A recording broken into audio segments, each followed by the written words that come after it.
Hello, hello, good morning. Good morning, good morning to you.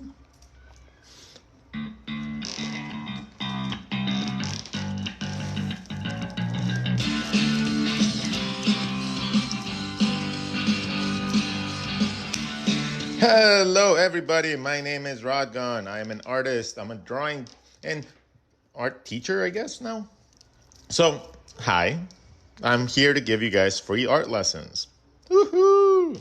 Let's learn something cool today. So, while I wait for all my lovely fans and followers to join into our stream, I'm going to talk a little bit about what we talked about yesterday. What did we learn yesterday? What are we going to talk about today? Well, we actually have a very specific set of topics we're going to talk about today because it got requested by some awesome people that asked really nicely. So, our topics today are going to be the ones as follows. We are going to talk about line work. So we're going to talk about how to get like that cool contrasty shadowy stuff with comics and stuff. So, like all the like Batman and like how they have like super cool shadows and like black and white and it looks really cool. So I want to talk with you guys about that. So contrast shadows for comics and editorial stuff. I'll just call it comics. We are going to talk about the proportions of the head in conjunction to our actual bodies and how to learn to adjust those as needed to match whatever styling you require. So we will talk a little bit about that and how you can visualize all this stuff really easy without having to stress if you don't know necessarily how to draw it yet. So there's going to be a bunch of really cool examples of this. I'm going to talk a lot about this.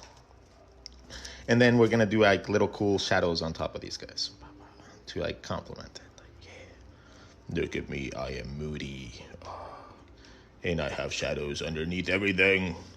And my cheekbones are creating everything because I don't eat anything because I'm a superhero.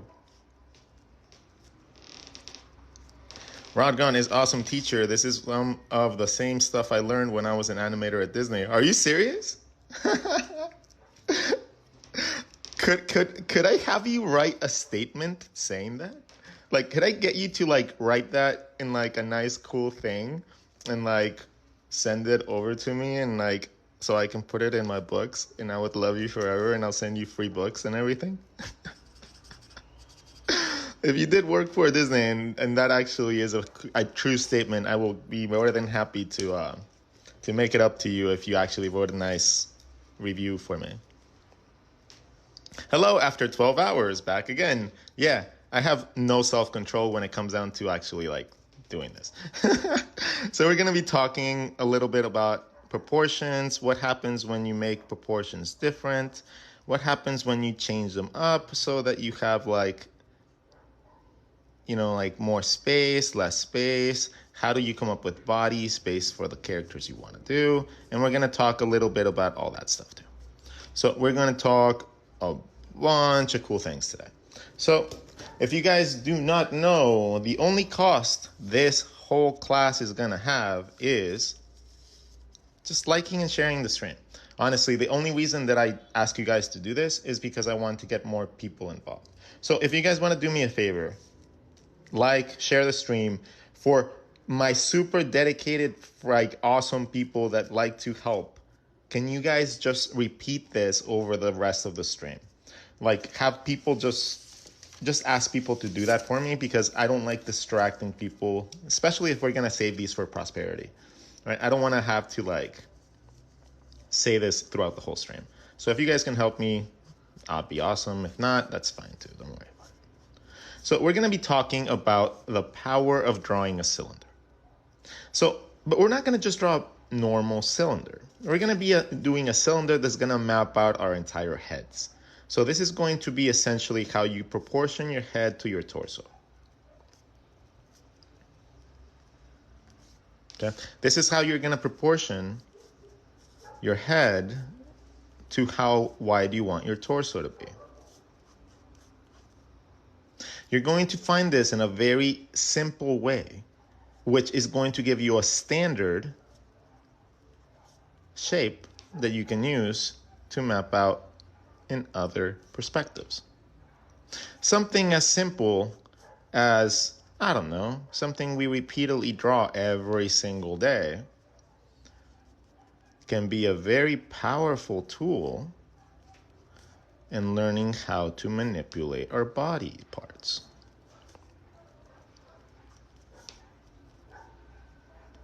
Suddenly, things that were hard before, like looking up poses, bird's eye view poses, just become a little bit easier.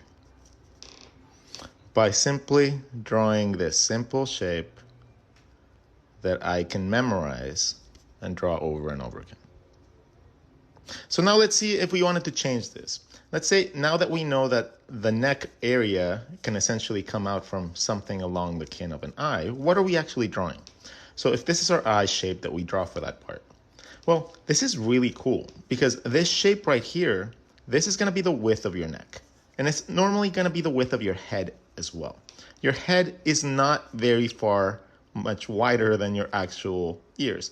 Your ears are in between your neck. That's literally the connection point for them. You have a little bit more mass, a little bit, but it's not so significant that you can't just stylize that by thinning out your neck a little bit. Instead of making it bigger, just make the neck a little smaller. And then you have that like sizing fix. If you want to make these even smaller, you can make it as small as you want and get more like little refined necks and like cartoony ones and stuff. But it's just a matter of understanding how that connection happens. So you have this eyeball. These are going to be your shoulder, like your muscles that lead onto your elbow or to your shoulder. And then your shoulder comes from here, wrapping around your arm. Right. So you have your eye, you have these muscles. This is your collarbone. This is the front of your neck. This is the back of your neck. You have the muscles, and when you add that little cylinder, that's the shape of your head, magically you get this awesome thing that's called a face.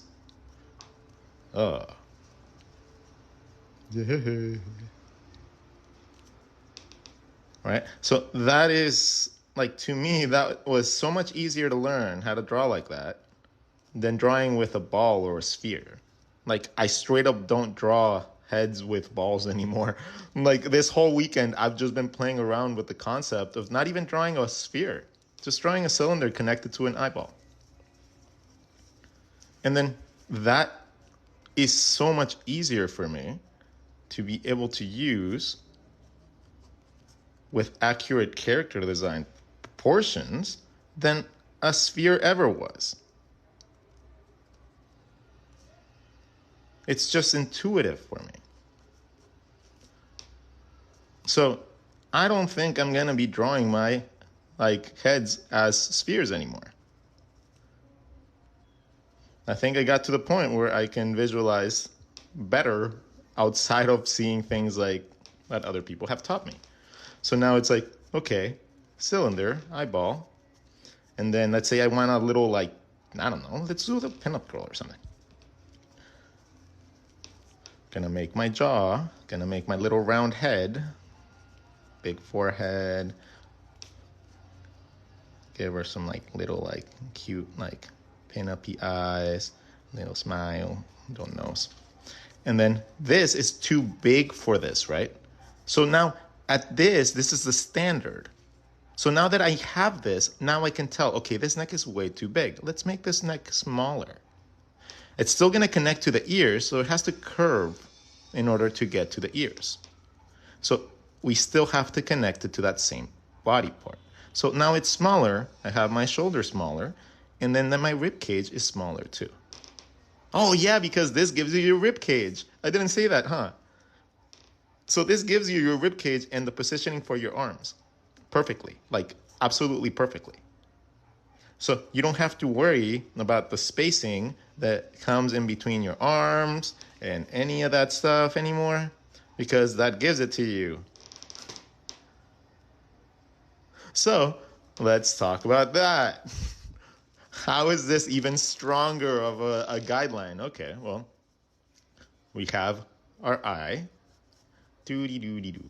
We have our cylinder that comes up for our head. Then we draw our jaw. Then we have the width of our neck. Da, da, da, da, da.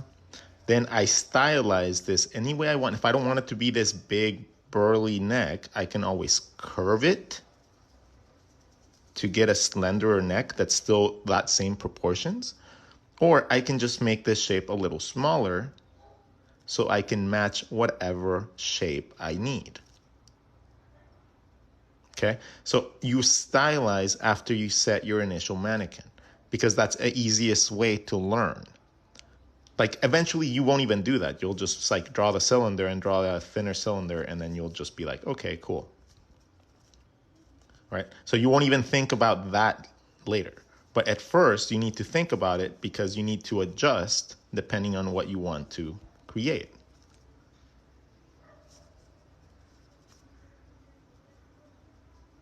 So once you learn how to draw a cylinder, it seems actually achievable to just draw heads on cylinders. Like it's so much easier to draw a head on a cylinder because it's just connecting this side of the cylinder to this side of the cylinder. And you already have the chin, so it's just doing this.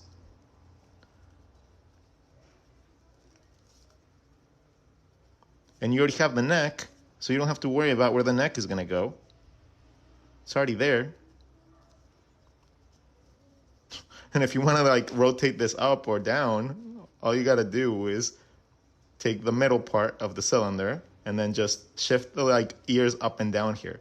So let's say your basic ear is here and here, right? So I'm going to move this ear up and I'm going to move this ear down. And then I'm still going to connect them to that same spot. And oh, look at that. I have little things underneath my head. Oh, those difficult looking up angles are suddenly really easy because I'm not worrying about this shit.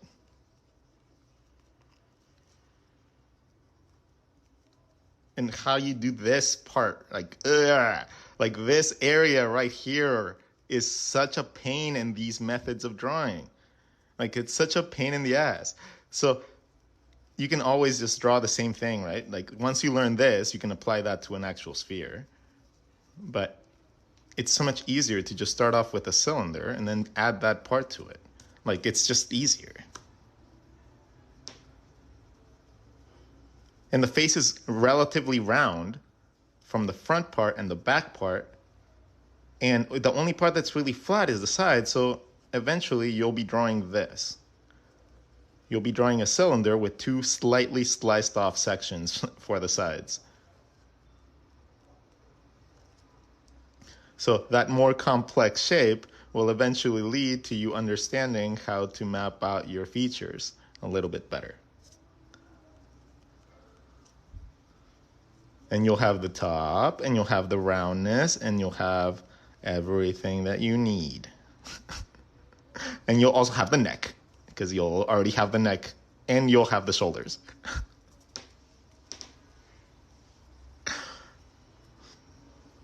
Your different poses are great. So, I mean, it's just a different way of seeing it, right? It's not like the go-to all be all or anything. Like this is just another way. Like it's just another fashion way to actually like see that part. Like you could start the top of the head the same way, kind of like with a square if you wanted to, if you found that that was easier for you. You know, you can do that like that and it's perfectly fine. It's still gonna be the same concept wrapping around, and it's going to give you the mapping points you need. So whichever way you end up drawing it, the trick is to visualize it. Like once you see it once, then you can alter it in any way you want. Whichever way is going to be more beneficial to you. But all you have to do is see it once. Like it just has to click once. And once that clicks, everything comes easy. If you guys are wondering how I'm able to like, oh, well, how is he able to do that with all the shapes? Like, how is he seeing everything? And like, I can draw a head from that.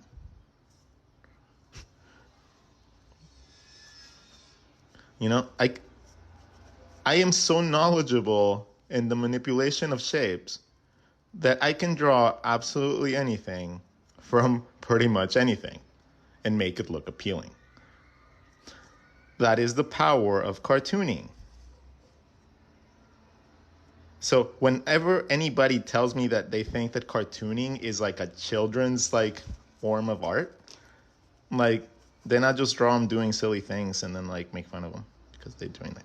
They're like, oh, look at me being all silly, cartooning this, cartooning that, blah, blah, blah, blah. Look at me, I'm a fine artist. I don't do cartoons. Blah, blah, blah, blah, blah. So yeah, it's I love cartooning. Cartooning is the love and the actual like passion behind what I like to do. Being able to journal my life and like whenever I go on trips and stuff like that, just be able to draw myself doing things, right? Just to be able to actually be able to journal my life in any fashion that I feel like. Just because I have the ability to create something from nothing. That is the power of cartooning to me. It's like, it's not like how much detail you put into it. It's how easily you can tell a story. And when you can actually tell a story really well, you're going to be able to just get better at detail. So if you can tell a story by simply drawing characters that are simple as hell, like you don't have to complicate them too much, right? Just draw really simple characters and then try to base these on your actual basic shapes that you are used to, not just drawing them simple because they're easy to draw, but simple with control. Like actually understanding that this simple character you draw still has all the anatomy a real human has. You're just choosing to do less of it, right? You don't have to draw every muscle, obviously, right? Because obviously that's going to take away from the fact that it's a cartoon. If you start doing too much detail, well, that cartoon starts looking kind of weird. It doesn't end up looking like much of a cartoon anymore. It's up looking more like a comic or like something like that. As opposed to if you just go with a simple approach with just nice, good flow, that tends to be more of association with cartoon. As opposed to like a comic, you'd have like, papa. Let's add some detail. So you guys can see a very stark difference.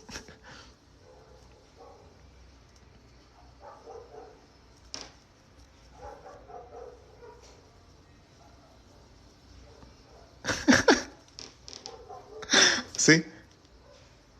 Rah. La la, Disney, Marvel. Cartoony, comic. And all based on the same structure. So you can do anything you want if once you learn how to do those basic structures. Now let's talk about actual like the head to torso stuff now. Now that you guys understand where I'm coming from when it comes down to heads, let's talk about the actual proportions. So a basic standard proportion for me would be having a rib cage, having a little eyeball that extends a little bit past it, and then that would be the proportions for your head, your rib cage, and then your hip bones could literally stay in a straight line for like a very standard guy, right? And you can just have this, like a straight up this, but you just need to have those mapping points to know where the rest of your body is going to come into. Like once you understand how your body actually moves, as opposed to just drawing little cylinders, you start understanding where the connections actually happen. So let's say we want to just change this. Let's make this ribcage large. Let's make this huge. Okay, but we want this head to be really small. So we're going to draw a little small head, and we're just going to have to touch the edges with the side of our eyes because we've made that big shape. Okay, our ribcage is not going to be this big. Our ribcage is going to follow the contour of our neck. These are the connection points for the arms. And this space that you have in between, Well, that's the space and the spacing that you can use to put your muscles in.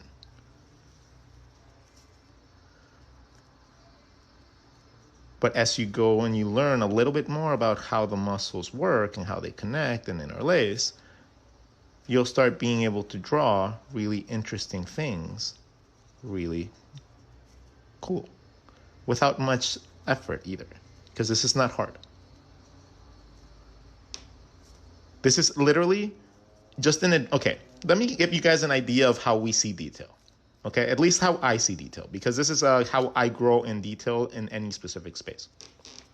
At first, we'll do references with the eye. So the first thing that you do when you draw an eye is you draw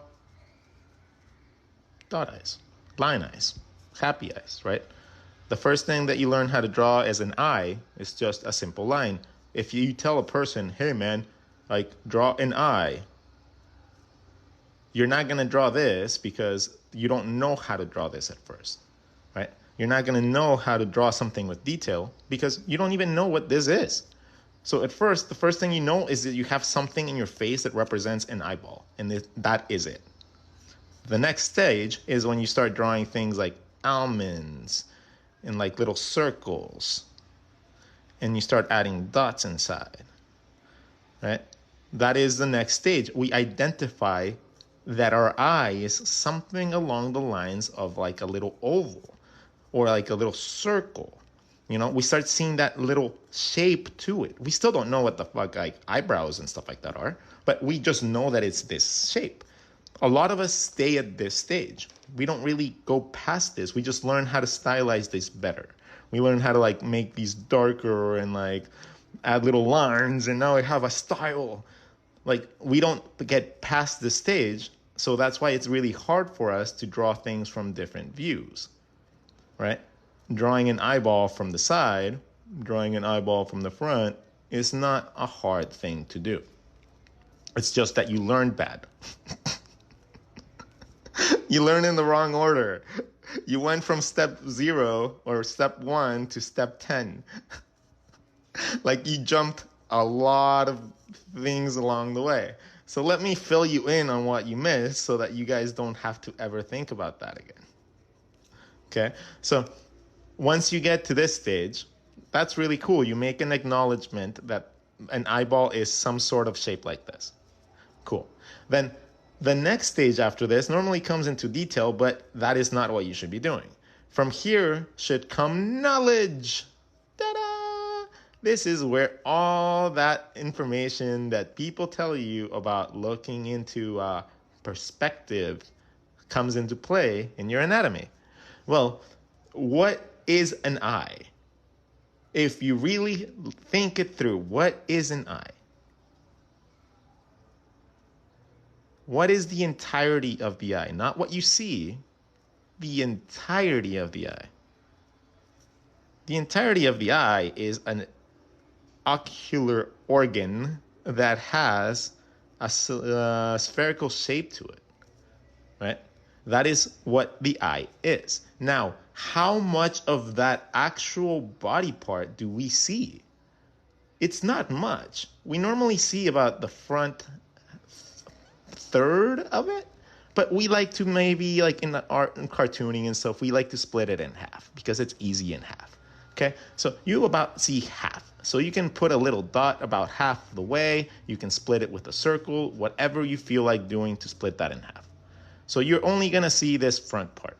And if you can see by just drawing one line to the other, what happens? You already see the shape of the eye forming. Okay, and that's just by drawing a simple line going around. A little line going around in the right way produces the effect of an eye. Now, what happens if you don't want a super open eye? Well, connect this line to this line in smaller increments.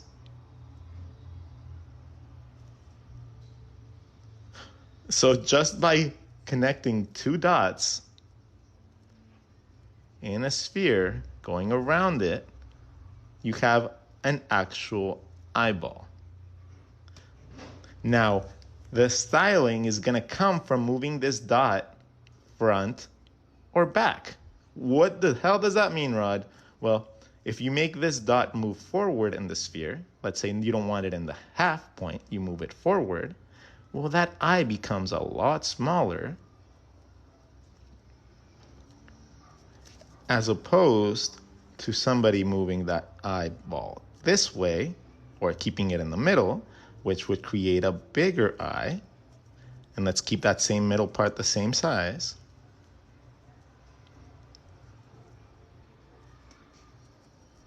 Or let's move it even farther and we get like some mega crazy weird anime eyes. Like, whoa. Okay. So eventually you're going to get to the point where you're seeing this and you're like, huh. And let's apply it to an actual face so you guys see how this works.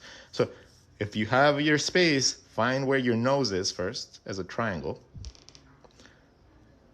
Get the perspective of your face with that triangle. Pay attention to how you lay it down because that's going to give you your nose by drawing a dot and connecting all three lines. That easy. Yes, it's that easy to get your general shape for your nose. Now you have the bottom part and you have your nose bridge. Cool. So now you have your nose. So once you know where your nose is, the top of your nose right there is going to be roughly where the middle of your eyeball is. Wherever this little triangle ends up is going to be this little like division from your forehead line to your nose bridge. So right in the middle of that is a really cool way to map out where your eyes are supposed to go. So I like to draw my eyes there. I'm going to draw one eyeball. The other eyeball is going to also be there completely. I know that one goes on one side of my nose bridge. The other one goes on the other. So some of it is going to be blocked. Drawing through my shape helps me find that. Then from there, I choose two dots around it and I choose a curvature for my eyelids. I make the top one darker a little bit so it resembles eyelashes. And then I still already have my eyeball, like, so my eyelid is already there because of that circle. And then if I want to find this eyebrow line, I just follow that same triangle. Just follow it up from that one triangle line and you get perfect eyebrows like every time. Same thing for this side.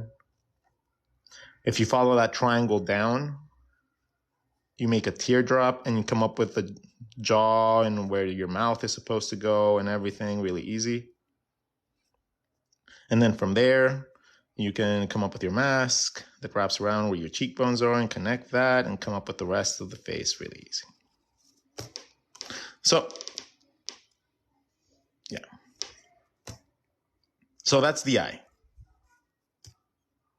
You guys want it even simpler? Okay, cool. Even simpler. Two dots and the line make an eyeball. Connect these and have this be the peak of wherever curvature you want your curvature to be. Okay? Overlap the top line, make it darker, and add whatever style you want. Now you have eyes. You can do this in any view by just matching those 3 points. Overlapping the top one, drawing whatever style you want.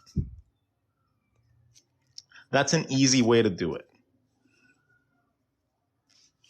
So dot, dot, line, curvy, curve it up too. Let's make someone smiling or crying or whatever.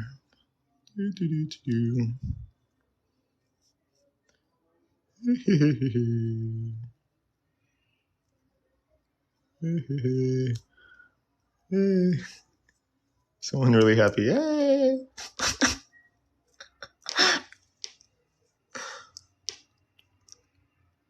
So how do you draw noses? I said noses are really easy. Noses are just triangles. So if you find your face, and actually noses are pyramids. So if you just draw your shape for your head, whatever shape head you want, right? We're talking about doing cylinders right now, so let's play around with cylinders. Let's draw a midline, and we'll draw the little eyeball for the shape of our neck and stuff.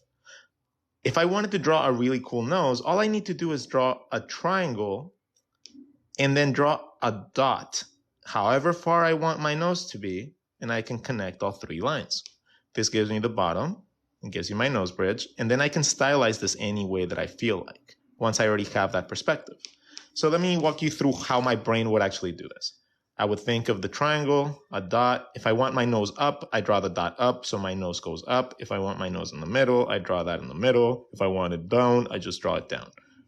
That easy. Like, it's really not hard. And then from there, you just draw the curvature and the little wingy parts that you want for your nose.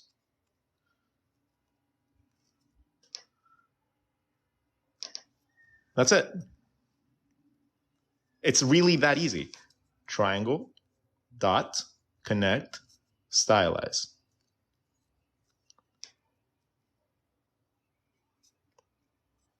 Boom, boom, boom. Top and bottom. If you wanted even simpler cartoons, just literally do that. And then just follow these lines to create the little angles, like the little tiny, like, pin-up-y noses and stuff like that. It's just a diamond, and just follow that shit down. Like, that's all you really need to do to draw all those little, like, cute pin-up-y faces that you guys like. It's actually easy. It's not really hard. Triangle, dot, connect the lines, and you have a bottom and a side. Now, if you want a really wide nose, you draw a really wide triangle, and then you have a really wide nose. If you want a thin one, you draw a thinner one. Like, it's really all not that complicated.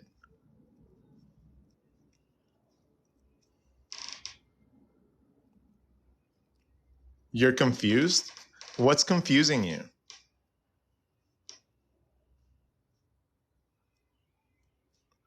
Like, I don't understand what's confusing you. Is this hard? Like, if it is, let me know, man. Like, I'll explain it in a different way.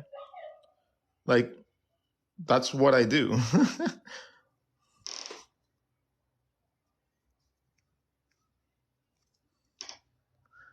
How to see the perspective before you draw it? Well, these little triangles, okay, this is easy. This is very easy to explain. A triangle like this, right, at this angle like this, is going to provide you a very flat surface. It's going to give you a very symmetrical approach. So if you use this for your skull, you're going to end up getting something like this,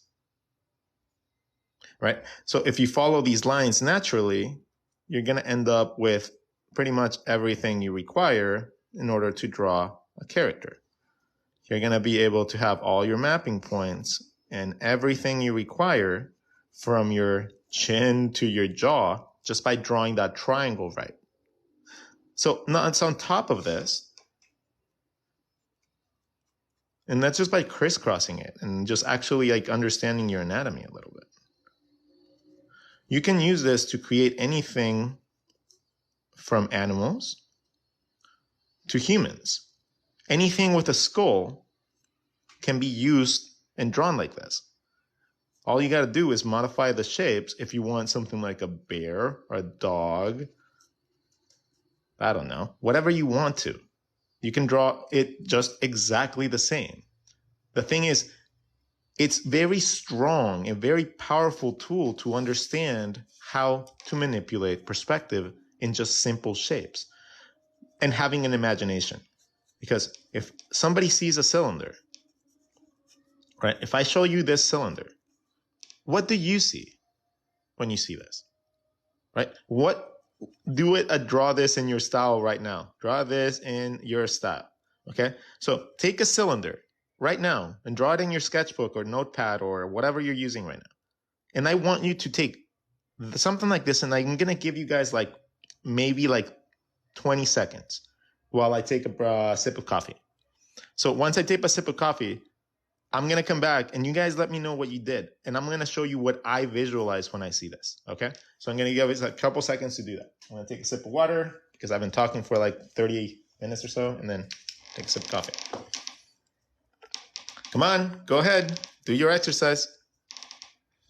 I'm watching you. I'm what? Dude, hey, you in the back. Stop it. Stop it. Okay. All right, no gold star for you, Bobby.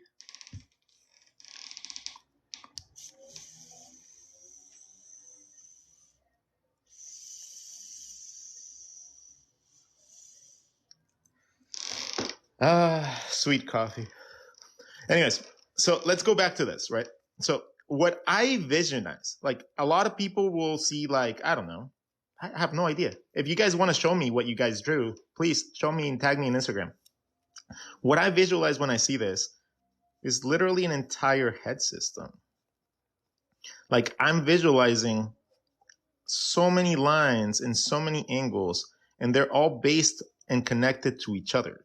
So these little triangles are connecting my jaw, they're connecting my chin, they're connecting my jawbone, they're connecting my cheekbones, they're connecting my nose bridge to my forehead, they're connecting to my top, and my top of my mask is connecting to my temple that gives me the side that's flat.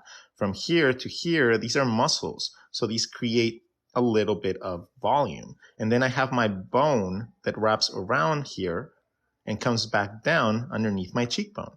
So that is where that volume comes in right there. So I'm thinking of all these things as I'm drawing all my drawings. Okay, so everything that I'm drawing is consistently being connected.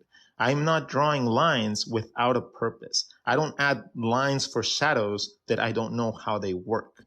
Okay, I don't do things like that because I don't want to create artwork that I don't understand. And if I don't understand the artwork that I'm drawing, then I can't manipulate it. And if I can't manipulate it, then I can't understand it. Then it's just really difficult. And I'm going to be guessing all the time. And it's just going to stress me the hell out. Right. And it's going to end up in projects that don't get finished, projects that are just going to be like pending, like, oh, well, when I get better at this, I'll do this. Or whenever I do this, I'll do this. Like, I got tired of thinking like that. You know, so I started thinking, like, how do I make this enjoyable for myself? How do I find out, like, different parts of the body without, obviously, I'm not understanding the way other people are doing it. So how do I do this in a way that makes sense to me? And oddly enough, it just took a couple little different tricks of visualizing things differently to be able to completely break loose and just actually see things for how I see them, not how other people tell me to see them. And it only took 20 years of my life.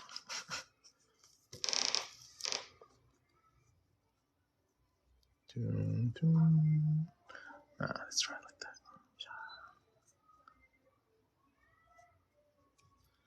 And he should be using his hands doing something.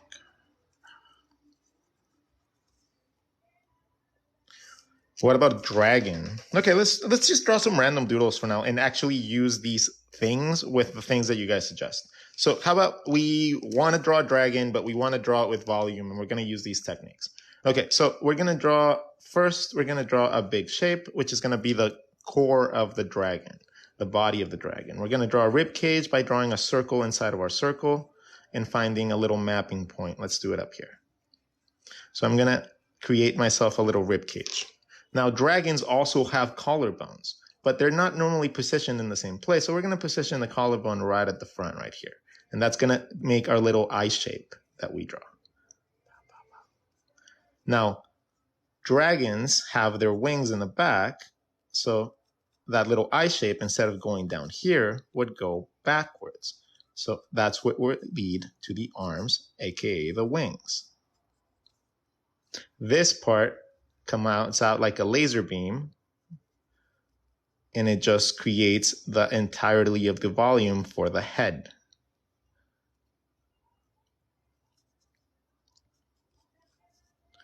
This guy's going to be a little chunky guy, but it's okay. Then he has the rib cage, collarbone going into this. And then we have the body, and we have the back of the body as well. So we already know where the tail is going to go from, because we already have that back side. When we drew this initial front side, we already drew the spine, and that's where the tail leads to. So I have already the spacing that I need for my tail. I have my eyes, little nostril. This has volume, volume, volume, volume, volume, volume, volume, volume, volume. At this stage, maybe he is a little bit too chunky. So we're going to make him a little bit thinner. We're going to make some overlapping lines going into from the arm, the shoulder, down to the pectoral muscles, creating a little bit of overlap in volume using our collarbone as a measuring point. And then from here, we have the rib cage coming around into maybe some hip bones. So now we have the hip bones, and so now we have the rib cage, and now I know where the body is turning into. So now he's turning like sideways and stuff. So I'm just going to make one of the wings going this way like that. Okay. So now I have two thigh holes. These thigh holes have thighs coming out of them. Thigh holes. And then these thighs have kneecaps that will lead down to where I want my foot to be. And since it's doing in perspective, I'm going to push that down a lot.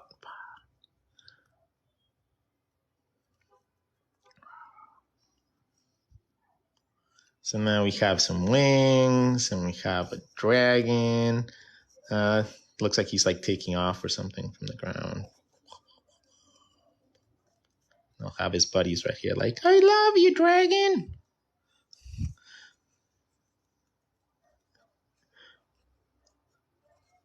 And then some dragons actually have like legs and stuff like that, which we just go in the same place that your arms would go. Okay. The legs are so human-like. I'm going to make them a little bit more animal-like.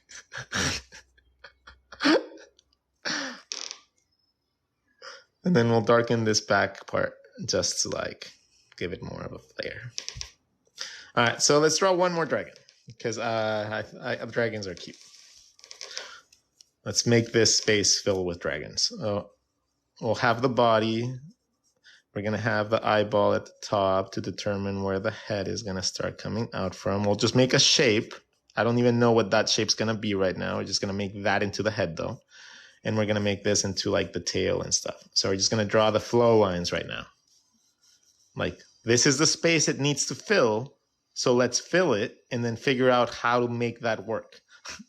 Okay. So now that I determined this is going to be my rib cage, I need to find my hip bones for my dragon. And then I need to find out how I'm going to elongate the face.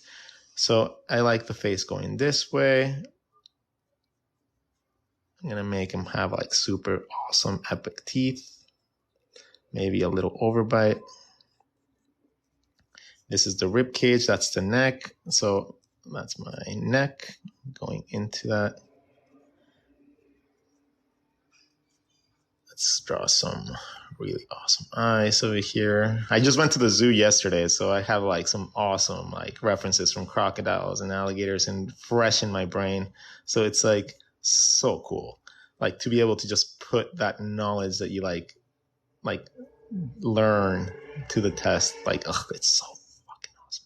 Like I love learning so much. Like I love learning so much. It's like I never really like valued this when I was in college. If I would have had this mentality back then, fuck man, like you guys would just you guys would not be seeing me on TikTok most likely though. And so it's actually probably a good thing that I wasn't. Like honestly, at what point or another, I have to thank the struggle that I went through and like all the shit that I did, because otherwise I wouldn't be helping you guys right now.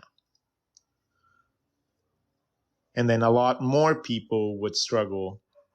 And then, what I'm doing is for perpetuity. Like all these videos and stuff, they end up on the internet. Somebody will find them.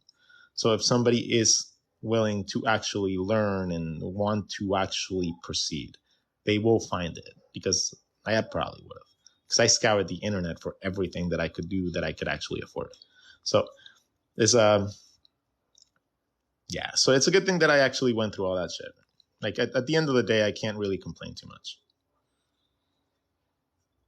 I get to do what I love for a living now, and it's just like so fucking cool.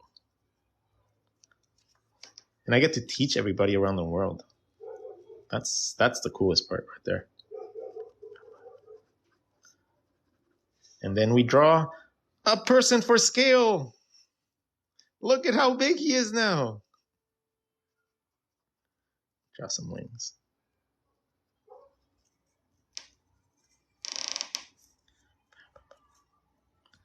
He's so big. And he's so cute. I got myself a woohoo marker. Still got to try them all. Yeah, the markers are good. Like, but the reason that I do not like alcohol markers is mostly because I can't draw on both sides of the page. They will look really cool, but they bleed. So I can't use both sides of my sketchbook. So all these pages would like have bled through and stuff. So I like highlighters in watercolor. Highlighters in watercolor essentially like provide you that ability to do that without it bleeding through your shapes. And it goes really nicely with ballpoint pen. Like it just looks, look at that. Like, look at how cool it looks when you just highlight like certain aspects of things. Like, look at that. Like, ooh, look at that eyeball. Now it looks all cool. Okay, I want to accentuate and teach the lessons of the sides. Oh, look. Oh, that's one side. Oh, look at that. That's another. Oh, this side. Okay, let me accent the outside so you see that that's the highlight. Oh, it's so cool. Highlighters are so dope. And they're so cheap. Like, that is actually like the number one thing for me. Like, since I go through so many art materials, right? So many art materials. Like, I tend to need something that I can get anywhere. And like if I run out, I need to be able to find it anywhere. So it ended up being highlighters and ballpoint pen. Who knew? Like I always wanted, like thought I would be like that person, like playing with Copics and like on stream and stuff like that. You know, like oh look at me use my highlighters. Ooh, look at the fluid shapes and the effects you can do with them. You can actually do some pretty cool things with them though. Like here, let me show you guys what a sketch would look like when you start with a highlighter. Okay, just highlighter. You can just start. It's nice and fluid, so you can start like doing some awesome like fluidy shapes. So let's do that. Let's make that into something. All right. So we have some random squiggles. So I am seeing a tiki mask here. So I'm going to make a tiki mug. So I'm going to draw myself some guidelines. I am familiar with tiki mugs since I am a big fan of them. So I am able to visualize a more complex thing than maybe somebody else would think about when they think of a tiki mug. So in order to be good at what you draw, we talked about this a little earlier. We have to be a little bit knowledgeable about the things that we actually want to get good at drawing. So if you are a person that wants to get good at pinups, guess what you got to do, man? You just have to get more familiar with the anatomy of a female figure. You got to see how other people have broken the anatomy to be able to get to where they are. You need to pay attention to people that are willing to give out their knowledge for free. You know, like it's a matter of just seeking out the right information from the right people. And like that tends to be like one of the biggest factors in like career growth because nobody can do that on their own. Like as much as I can like say that I'm like, you know, like I am self-taught for the most part in illustration, but I did not do this on my own. Right? If I didn't have like, for example, the support that I get from all my followers and stuff, if I didn't have that one little like person tell me to put something on Instagram once, like 20 years ago, oh, not 20 years ago, it was like 10 years ago. It feels like 20 years ago. But if that person didn't tell me to do that, you guys wouldn't have this. You guys wouldn't have this knowledge being shared. And you guys just, you know, would be a little bit like less informed. I don't know.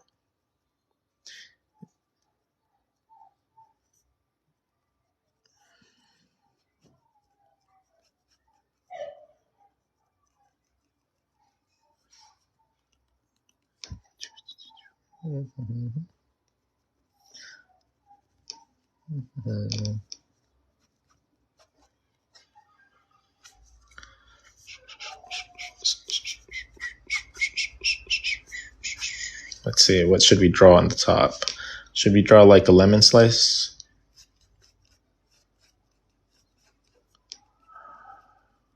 Like a lemon wedge or something.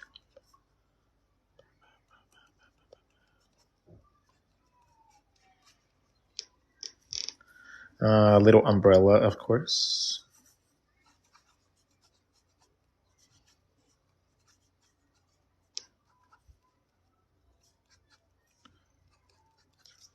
We'll use the highlighter to actually create the depth we need.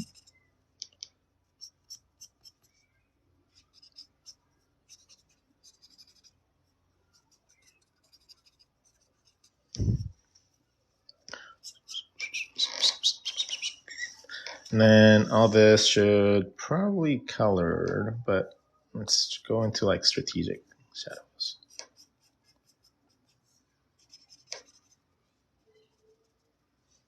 So that part would be shadows. This part would probably still be shadows because it hits this. Then if we go down, we would probably get shadows down here, maybe gradually fading back down into like nothing. So let's just do that with cross hatching. Then we're gonna have here, definitely that's a shadow. Then if the light is hitting in this direction, right? So that's the light source. That's the light source. Well, it's gonna hit here and it's gonna cast a shadow onto this part of the lip. So I'm gonna draw that. Then from here, this is the upper lip. We're gonna draw some shadows underneath. And as we start seeing where things hit, start seeing that some things do cast out. Okay. And just like that, I measure where things would be hit with light and things wouldn't be hit with light. Like maybe the sides of the ear wouldn't, but all this would be.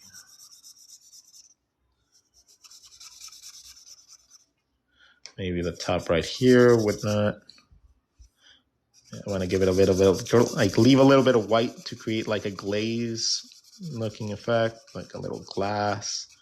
And then as I go in and add extra levels of this by just going over it, it's not a very forgiving medium, but you can have a lot of fun by pushing the envelope and seeing how much you can get away with before the paper gets all like crinkly.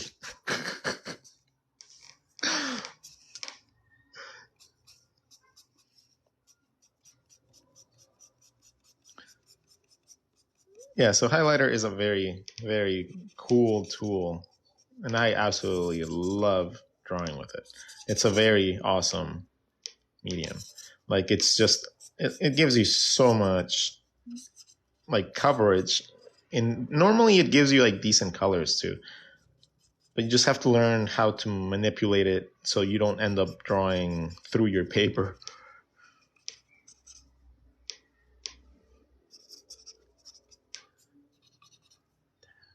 There you go. And maybe some plants.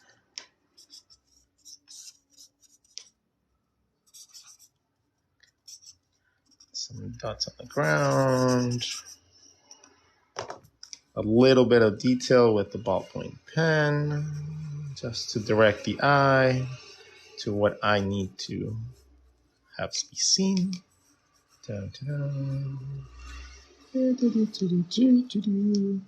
just like that, you have a really cool, simple illustration just with a highlighter. Who knew, huh?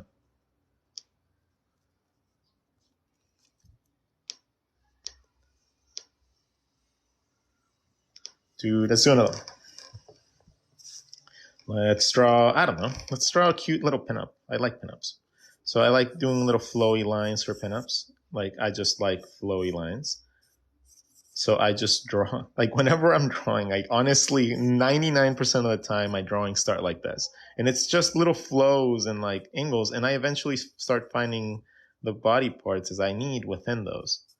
And once I find one body part, it's very easy to map out the rest of them with all the little techniques that I've learned. Okay. So once I learn where one little element, in this case, the booty, well, I know that my hip bones are going to be right here. If my hip bones are right here, well, this has to be my shoulders right there. So if my shoulders are right here, that means my head is over here. And then here, well, this is going to be the bottom of the leg or the top of the leg, whatever. So this has to be going into perspective. So this has to be going down because there's no possible way you can make a big foot here. So now I know where my leg is going to be going down. My leg is going to be going this way. So now I have the angle of my hip bone. I have the angle of my foot going down, and I have the bottom part of my foot that I can just literally draw to match whatever perspective I need to be able to draw the pose. So now I have my cylinder coming down, and if this isn't clear, it's cylinder going down into a shape of a foot.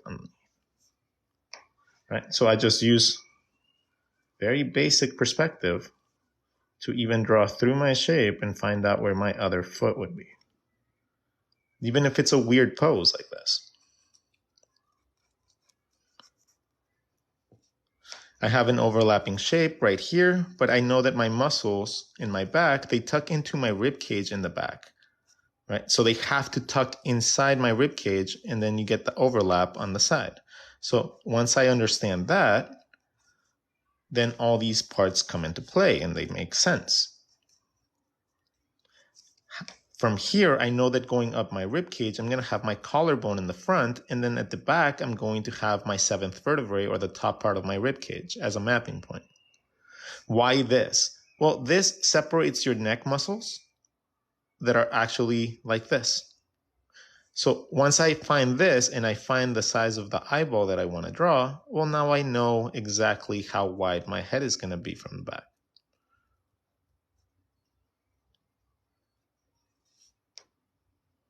So once I have this shape, I can also tell myself, well, my shoulder is going to come up this way and this one's going to go down this way because my shape is drawn like that. I already have the shoulder.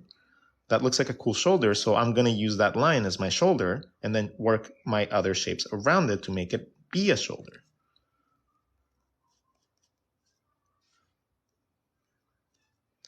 And then just connect your lines. Your spine, that finishes off that part. This is your hip bones. So your hip bones are going to essentially give you your underwear line into your crotch. This is going to be where my leg is. So that leg is actually coming out from there. You have the hip bone over here. So that leg tucks into there. And then you have your butt on top. Those muscles tuck back into the back. You have, I don't know, long hair, whatever. A lot of models and life drawing and stuff like that have stuff like this. Add some pillows, blankets. This is such a weird pose. So we set this perspective from the bottom. So let's match that perspective into whatever she's actually holding on to. So from that perspective, if I match this horizon line right there, so this would be like a table that is right here. Maybe her hand is like leaning on it or something. That goes down to that perspective point. And it can draw like a computer monitor or whatever. Maybe she's like frustrated on her computer, watching Rodgon. I'm trying to draw.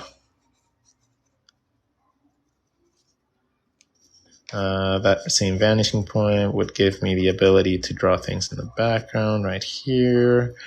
That same vanishing point right here would allow me to draw pretty much anything that I want around her.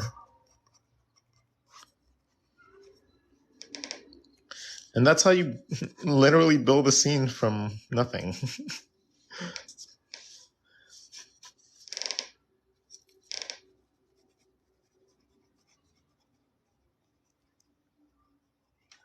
I like some plants and stuff.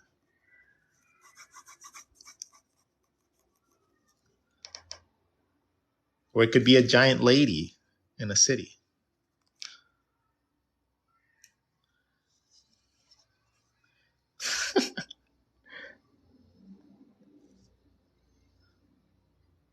You see what I mean? Like, it's just a matter of taking those basic shapes and just having fun with them.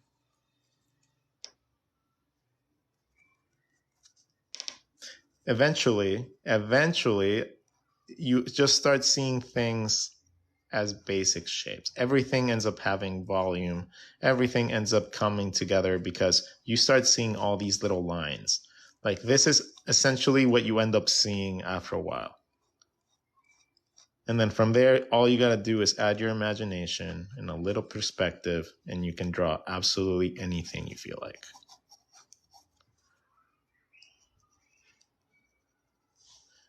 Anything you want to draw has shapes and volume. Anything you feel like drawing has volume. So as you learn that, once you learn one or two ways of creating that volume, oh, that's all you really need.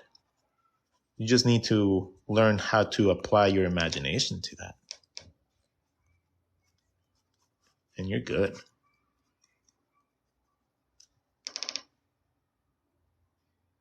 I've heard of Rorschach test. Now get ready for rod gun squiggles. The rod gun squiggle test. What do you see within my squiggles, my boys and girls? Do you see your future? Or do you see your downfall? This is all up to you. The destiny is yours, my chosen ones. How do you draw hooded characters that look good? Well, how about I show you how to draw hooded characters and then you determine what looks good or not. So if you want to draw a hooded character, well, what's a hood? Let's say that we have this dude right here. We have Mr. Sam. Sam stands for Simple Anatomy Mannequin. So in this case, he doesn't really need to have a really detailed face. He's just going to be there. Hi, Sam. How you doing? Sam is a very simple shape. Sam is the shape of a sphere. So it's very easy to draw circles inside of them and come up with, let's say, the ears, or the two sides of the face, or where the ears and the conjunctions, hairlines, and like things like that. Like, easy to map out things because he's just a little sphere. So in order to draw a hood, you need to understand what a hood is. Well, a hood is a piece of clothing that has a little cover that goes around your head. Okay. And then it ties in together in the neck part that gets all like tied up, like choo-choo-choo. And then it goes into just a normal t-shirt with a long sleeve. That's all that a hood is. So all you got to do is connect all this cloth back to where your neckline is. So once you find out where your neckline is by drawing a little eyeball, and you have your neck, well, all you need to do is connect whatever piece of cloth you want to be wrapped around this sphere around it, and then back to any of these connection points. So let's start with this entry, the front part of your actual hood. So you can have your hood be on top of your head by just wrapping it around. You can have your hood be in the front of your head, like hanging over your shoulder and covering most of your face, giving you negative space, by drawing it in the front. Or you can have it in the back, hanging out behind you. So they all connect here. So you have this shape that goes around and connects back here. That's your normal, like, top of the head hoodie. Like, let's make it a little bit front and going around, and you have all this negative space, and it blocks a lot of your face. So you get all those like cool, like, hey, hey, hey, hey type of faces, right? Or you have it behind your head it wraps around and connects back here, which creates your little necky area. Like that's it. Like you got to think of it as the opening, right? Before you draw all the volume behind here and whatever you want to draw right there, you need to think about what your actual volume is for the front part of your hood. So let's draw Mr. Sam again. Hey, what's up, Sam? What's up?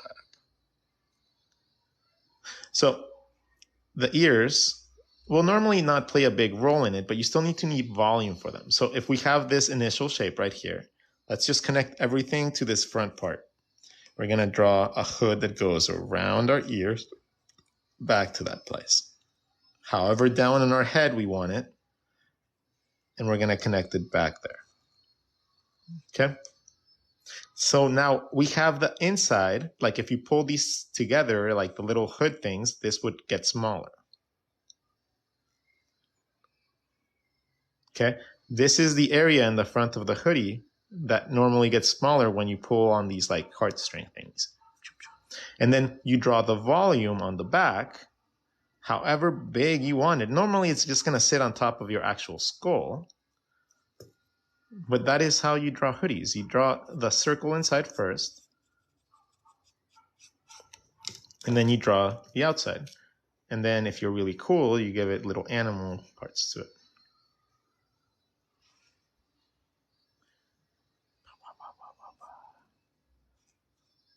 And you become the warrior. What if they have long ears like elves? The ears are flexible. So if you have ears like an elf, maybe you'd have like a little bit of a lump. Like if your elf was here, right? You maybe would see a little bit of a lump because the ear is pushing out, but I just wouldn't even draw it. Like I would not try to distinguish that body part because the ears are soft. They conform to your body. When you have a hat on or something like that, they squish in, right? They go into little parts and they just fit into the spaces, normally like beanies and stuff like that. They don't really show that you have an ear underneath. So I wouldn't do that with a hoodie because that's even heavier. We already talked about body poses, dude. You missed out. We talked about body poses. We talked about the size of the head to the actual body ratios. We talked about how to like learn about like moving it and making it smaller, bigger, and getting different shapes like that. Yeah, you missed out. Next time, tune in earlier.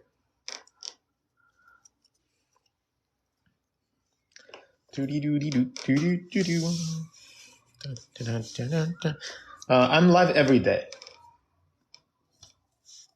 I'm live almost every day. It's very rare that I'm not live. Like it's just actually really rare at this time in like day for me to not be live every day. I just enjoy doing it. So it's like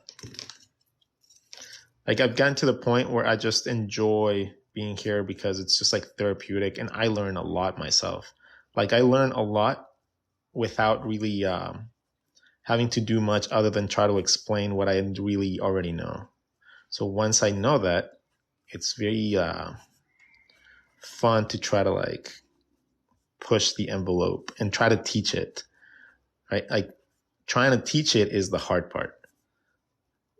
I can spend all day drawing and like getting better at my stuff, but not necessarily being able to use that skill to be able to teach everybody. And my goal is to be able to teach people, not just draw better.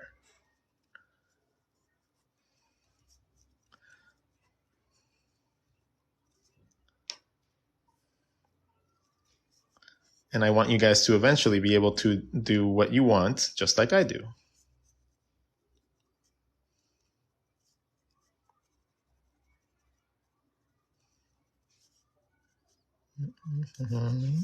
Getting out of the water, so you probably have some water on.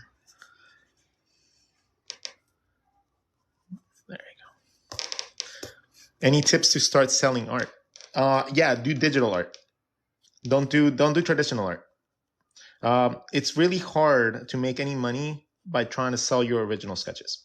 It's like it just is. It's like unless you're a very privileged person that has really rich friends, that is they're more than happy to buy it from you. Like I would suggest learn digital art if you want to be profitable, because you need to be able to make product. You need to be able to make merchandise, and you need to make things that people can get without having to physically get it from you. So like, collections of art books are really, really used by a lot of artists to be able to make money, because they're a very appealing thing. And if they're people that follow you, then they're going to be more willing to actually be happy with what they buy from you, which is a collection of your work, right? If you provide something more useful, like, I don't know, instructionals, or like something that they can get out of it, more so than just being pretty, because let's face it, like you can get pretty art for free anywhere. So you don't really need to pay for it. So if you want someone to pay for it, you need to be able to understand that you need to bring more value than what their like conceived notion of what your cost is. And that just takes like understanding your market and understanding the people that are following you and the people that are willing to buy from you.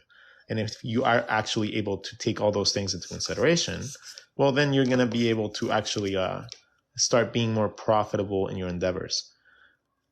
But whenever people think that all they need to do is draw art and they don't have to think about actually like markets, and they don't have to think about anything else like that, well, no, you're not going to get very far, because you don't get to just be an artist. No.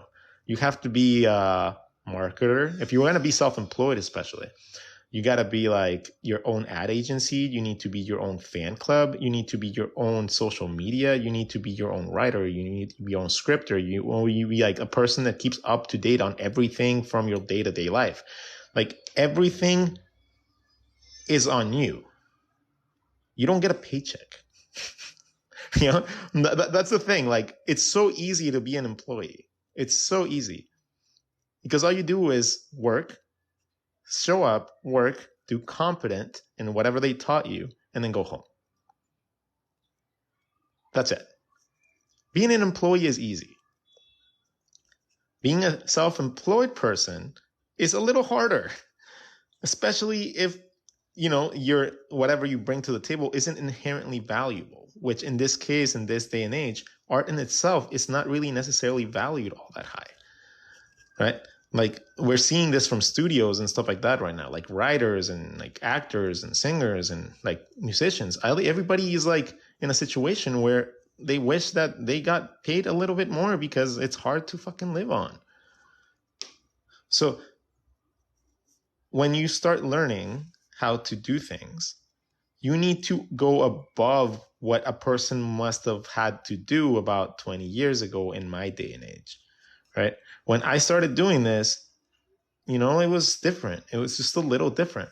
Like when I was just on the hustle of trying to compete with people, it was more so just about being like competent. But now everybody's competent because everybody has that training.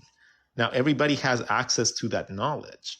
So it gets harder to get into those fields, right? It becomes easier to get the knowledge to do so, but it gets harder to actually achieve it because more people have access to them.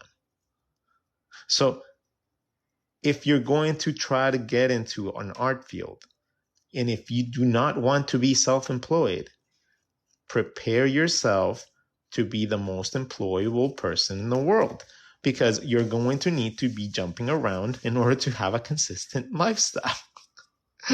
You're going to be going from studio to studio, man. Like it just happens. It's just like a thing that happens. So it's like people really just need to know what they're getting into. And that is like the very base of it, right? That is the very most important thing. Like you just need to know what that lifestyle that you're trying desperately to get into, what it actually is, as opposed to your romanticized version of it. Like that is the number one tip that I wish that people take from today. How do you draw a closed fist? Well, you draw a palm, right? And then you draw your middle knuckle. And then you make 2 knuckles to your pinky side, 1 knuckle to my thumb side. And then I divide this in half. And then I draw my thumb point, my stick, and my base. And then I draw my thumbs coming out a little bit because not all knuckles are the same. And then we draw a little padding. And we draw our hand. So now if you're trying to see us in a different perspective, we follow those same steps. We're going to draw our wrist. We're going to draw our middle knuckle. We're going to draw 2 knuckles to our pinky side, 1 knuckle to our thumb side, make our wrist or our palm by tracing over the edges of those. Then we're going to draw the 4th. We're going to bring all our cylinders down because we're making a fist. And we're going to make our thumb over here. By following, oh my God, we killed another pen. All right. Okay. Ooh, ooh, ooh, ooh. Oh yeah, yeah. Yeah. Happy finger dance. Hold on. You gotta play the intro. You gotta play my little happy song. Hold on. Woohoo! Oh man. Okay, so there's very few more satisfying feelings than finishing a sketchbook and emptying a pen that you used strictly for art. That is, in my opinion, 2 of the most satisfying feelings that you can possibly get from being an artist. Boom. I have that. I love that feeling more than I do love, like, Jesus, I love that feeling more than I love a lot of other things that I can't say on stream. It's just that it's so much better. Like, it's so much, it's like awesome. Okay, let's go on to another theme though. What should we talk about today? I've been working on a Halloween project and I wanted to know how to draw Oogie Boogie's body. Oh, I don't really know what Oogie Boogie looks like off the top of my head, but I'm going to try to draw him for you. So let's draw Oogie Boogie. He kind of looks like a star.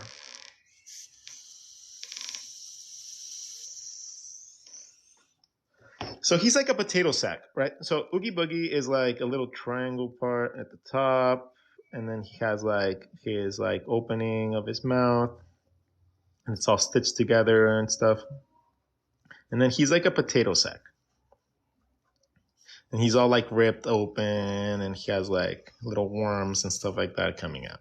So that is essentially his base form. I'm not really sure exactly like how he is formed. I'm just assuming at this point. And he's gonna be like singing, of course.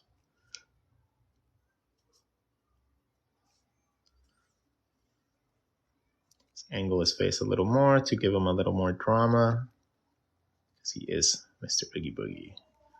He's very dramatic.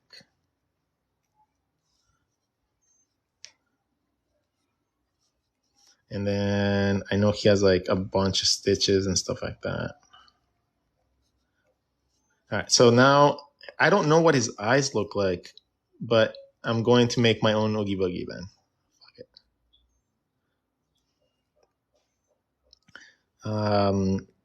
I'm gonna make his void.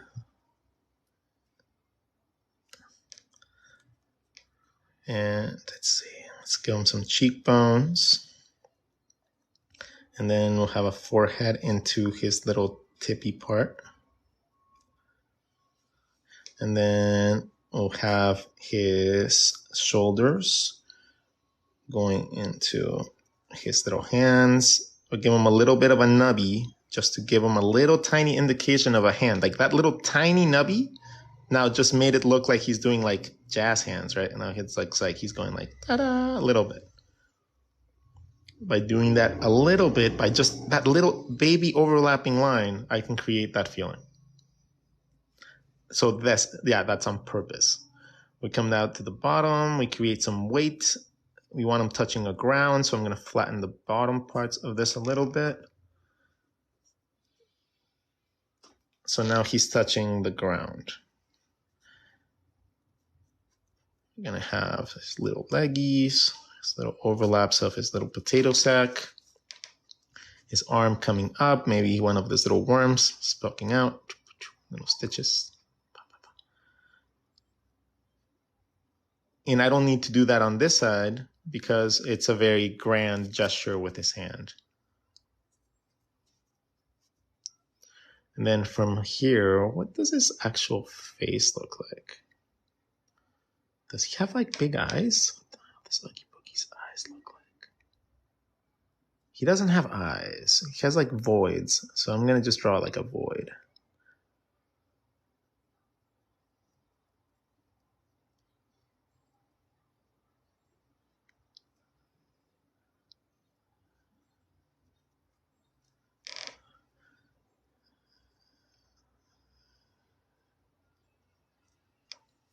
I might put this one up for auction, honestly. That's actually really cute.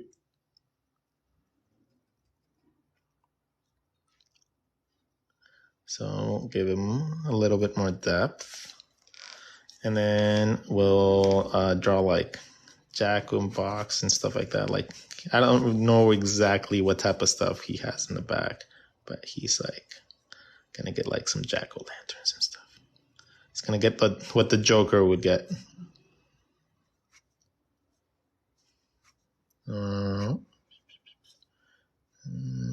Draw some candy canes and stuff.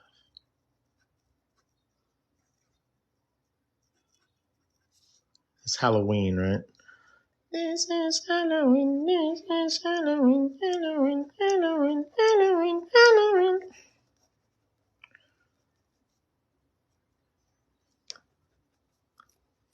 Choo choo choo choo choo choo choo choo choo choo choo choo choo.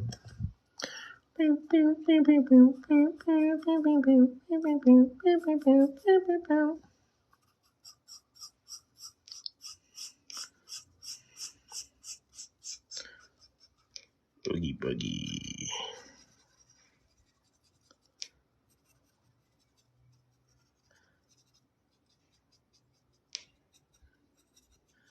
Yeah. Yeah, I might put this guy in a little frame and just like auction him off. Whenever I do little fan art like this, like I just like giving away because I'm not gonna do anything with it. But somebody that likes Oogie Boogie will probably like cherish this forever.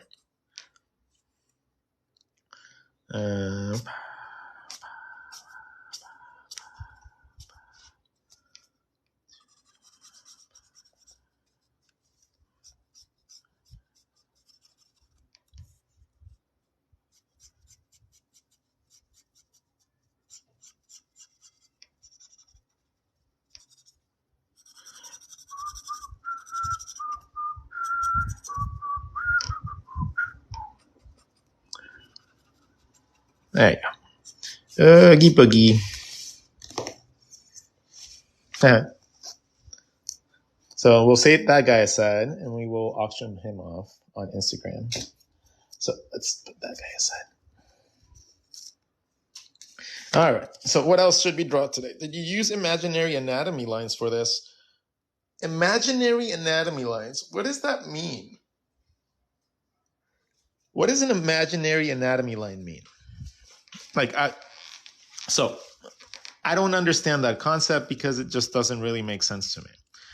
I either know anatomy or I'm making up anatomy, right? So that's what you're like pretending like are saying. Well, everything that I draw, down from like a basic circle, everything has a connection point to something else. And the way that I connect things makes one line, anything that I draw down to like a triangle inside the face, gives me everything that I require to be able to map out the next thing. By connecting everything like a puzzle, I am able to create a lot of detail from not a lot of lines. Okay? And I can even move things in perspective really easy by just simply drawing the perspective going differently. Creating poses is not very hard anymore. And as you get better at learning these things, you'll realize that different body types are just those simple shapes in different ways. And as you get better at manipulating these shapes, you're going to get better at drawing people of different sizes and styles and forms and shapes and head sizes and everything. And it all comes from just understanding that you're not drawing a man or a woman, you're drawing shapes. Whatever you stylize this with is up to you, right? This could be a panda for all you care.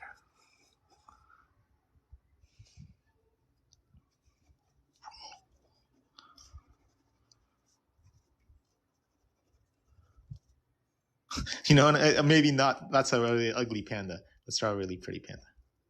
I like pandas. That's a disservice to pandas. Pandas are cute.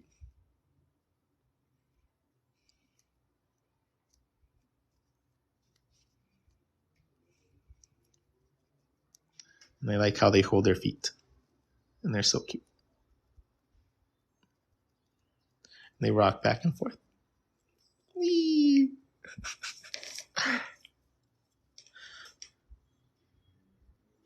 So we went from Kobe to Garnet, from Steven Universe in a single sketch. Yeah, pretty much. Like, so if you realize that, like, the concept of drawing somebody from a different sex is as easy as just drawing a wider shape at the bottom than drawing, like, that's what gives you the little curves, right? But if you don't draw that, you end up drawing somebody that has just a normal, everyday figure. That is the only difference, understanding the width of your hip bones and how that plays a role on your shapes. And then learning how your rib cage works, come with your hip bones, you end up understanding how to draw things in a bunch of different shapes. And that is the essence of character design. The pinup book will be done today, for God's sakes. It's just taking forever to get pushed through Amazon. Like, there's so much detail that it keeps on giving me errors saying that there's text on the edges, but there's no text. There's just like images and drawings, but they think that it's very important detail, even though it's like a minuscule amount of like thousands of drawings that are in there. But it's just annoying because I have to keep going back and editing that little tiny things to make sure that the algorithm for the KDP doesn't actually like reject it. So it's just annoying, but it should be done today. I get here and think, oh, I'm drawing tutorial, and boom, the cutest panda ever. Okay, female body with less curves. Let's draw a body with less curves. Let's just not even call it a female body, because it's like at this point, like that's the whole thing, right? Like, so let's call this a normal average body. A little stick and a balloon. Nicely even out. As long as you curve these cylinders, if you curve the cylinder in, you get the perfect hip bone. From there, you just make any shape going down.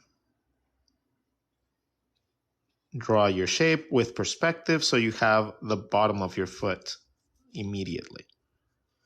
So these, anytime you draw any shape for a foot, if you follow that perspective line, that bottom perspective line is the bottom of your foot. Just draw that shape and then give it volume. There you go. Feet, done. Never again have to worry about feet. Okay, that's easy shit.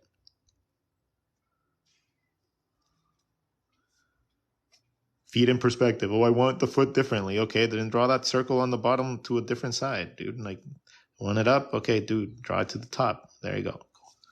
Like, that's it. Like, that's the easiest way to draw feet.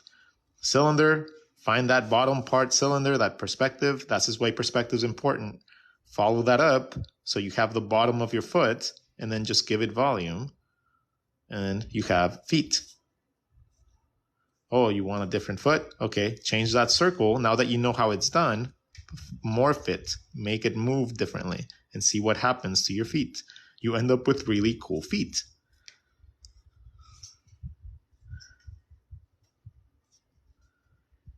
So once you learn one thing, once you learn that basic cylinder trick going down, once you learn that, well, that can switch later into a different foot for heels, for shoes, for whatever, dude. Like, once you understand that very basic circle trick, taking that very basic perspective point and just expanding it to one side, well, at that point you can do anything you want. You can twist it around, get that little tiny twist on your foot, instead of it being flat, like make it go down. You can draw it from the back cylinder. Instead of going this way, you make it go the other way. So now you just have volume that way, and then that's cool.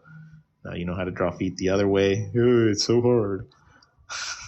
Draw it down, draw the back of the foot, and now your foot's facing this way. Like it's not hard. When you visualize things right and you actually use your foundations, something like a foot is just an expansion of that bottom perspective, right? And then connect it to the ankle in any way. It could be like this, could be like this, could be a box, it could be drawing this down, drawing this, and then drawing like shapes up if you want to, and then you have that volume really easy. Like any way that you can find that volume, do it. But once you find that bottom part, like the easiest thing to find like the feet is just expanding that perspective line at the bottom of your cylinder and then just giving it form. And you end up with things like shoes. You can make things like a real foot too by just separating it into the anatomy parts. And then once you have this, it's easy to separate the foot because now you go cylinder, bottom, top. And then from here, all you got to do is split this in half. Or not in half. Think of your actual foot like your hand. So all this part is your palm. That's the palm of your hand. This is where your thumb would be. Okay? That's your palm. And then you just really have really nubby fingers. That is all your foot is. Okay? So if you learn how to draw a foot, a hand, that's just a foot, dude. That's the same thing. It's the same thing. It just has longer fingers and a thumb. So when you're drawing feet, don't think about them as a completely different thing. It's literally the same thing. It's knuckles connected to long, little capular bones that just connect to a shifting part like an ankle or like your foot and your ankle connect at the same thing. They're like this kind of. One has long fingers and a thumb. The other one has little toesies. Okay, but they both have the flat side of the foot and the palm. Then you have your ankle or the connection point to your wrist with your thumb. And then you have either your thumb, like your toes, or you have fingers.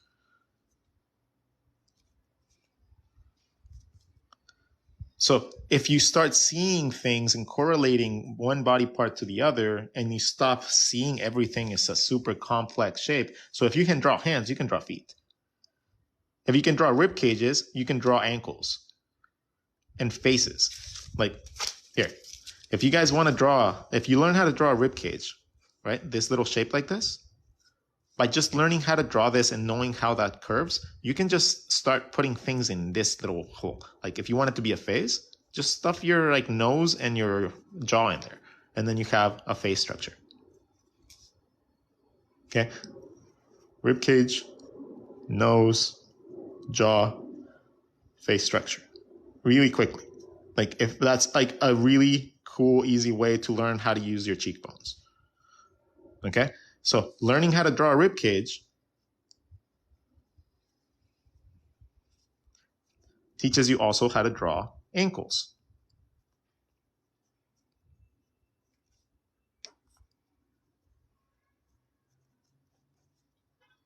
Because your ankle is a connection point with a very similar body part like that.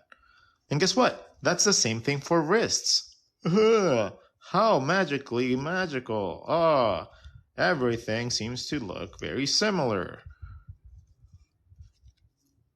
Oh, guess what? Guess what other part is like that?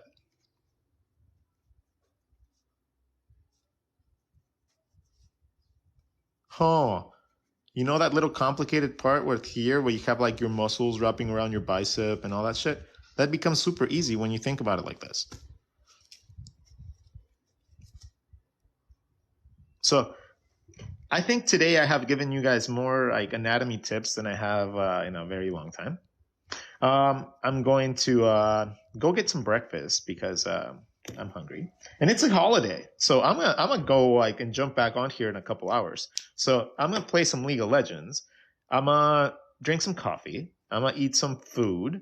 I'm gonna put Oogie Boogie up on auction after doing a little more details on him, and then I'm going to upload the video to YouTube. And then we're gonna have a wonderful day. Yeah, I think that's gonna be the plan. So hopefully you guys learned a little bit. Let's recap a little bit of what we learned. Let's recap. Recap time, recap time, recap time. Okay, so we started our lesson by trying to talk a little bit about the head and torso, and then my ADHD brain jumped in and was like, I don't think so, Rod. Let's talk about actual faces. And then we started talking about cylindrical faces instead of circle faces. And then I was explaining to you guys how if you guys see things as a cylinder, it's very easy to just add the jaw part in the front. Well, it's another awesome way to be able to see things, and it's actually quite easy to control. So that is something that I have been doing lately, and I have been enjoying it a lot more. And it's just something that is easier for me. Like, this is the concept behind it. Like, you just use a cylinder, and then you map out your jaw, wrap it around that cylinder, and then you give yourself your front of your face. Super simple. Cylinder. Mapping point for my ear. Let's map it over here. A chin. And you have yourself your face. That just seems so much more intuitive to me than drawing this and to this and to this and to this and to this and to that and to that, and guessing every step of the way how that perspective is going to work from here to here. This is the key point right here. This. Oh, I can't see it. But this area right here. When you're drawing like this, it's hard for people to find that other jaw point, which is what gives you the ability to draw your necks really easy, which is what allows you to understand how wide your body's going to be and your rib cage and stuff like that. So understanding the neck is very important because that gives you the size of your rib cage. Because whatever shape size eye you draw here, that is going to be the top of your rib cage. And then this extends to the outside of your body, and this starts connecting like this. So you guys see what it means. So that is essentially the concept behind the way that I teach.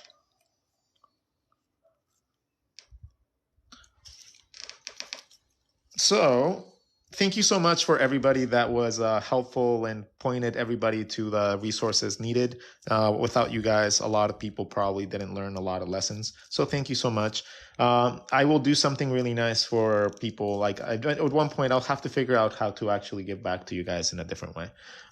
So if it's another like little gift book or something like that, activity book, or I don't know, some emojis, I don't know what I can do. It's a one-man studio over here. So whatever I can do within my means and power, I will make sure to do that for the people that are helpful. And you guys are awesome. You guys are the best. Thank you so much for being my sketching buddies. Go on to this Labor Day weekend with a really full heart, and I hope you guys have a lot of inspiration to move forward. Hopefully something here clicked today, something inspired you to go try and draw it for yourself. And even if it was just you listening to me rant for a couple hours, thank you so much for the company. I really do value every single one of you. So I appreciate you. Have a wonderful day. And as I always say, what is it? Love a little, live a little, laugh a little, and draw a lot. Take care, everybody.